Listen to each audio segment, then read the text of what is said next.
Hi guys, Happy New Year everyone. Yan, gala-gala kami dito ngayon.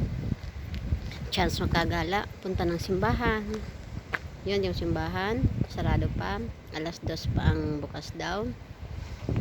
Super lamig nga lang, kaya talaga nakakatamad lumabas dito. Nandito yung history ng simbahan na to. Bali, ano to nandito yung lapit yung pinag-anuhan kay Judas, pinaglibingan. Ito yung mga isa sa mga history nila, oh, yung mga hari. Yan.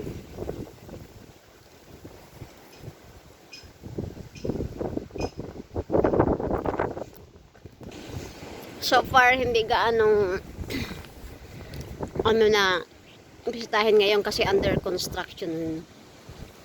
Yan. Yan all church dito sa isa sa lumang simbahan dito sa Papos. Yan.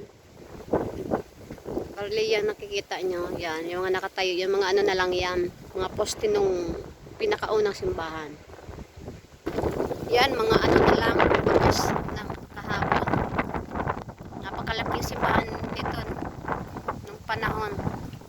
Yan. Mga poste na lang. Kaya pre-preserve pa rin nila yung mga bato para history sa mga bagong henerasyon. Yan, lawak nito. Puro na lang mga poste. Hanggang doon sa dulo, puro poste. Napakalaking simbahan daw dito. Bali yan, maliit yan na lang titira. Yun na lang ang preserve nila. Maliit na yung sobra. Mahirap makagala dito sa Papos kasi siyempre sa Diyo dito istorya.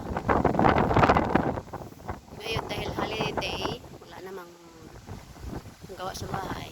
Dalaw sa simbahan. Back in the car tayo. Kaya sobrang lamig sa labas.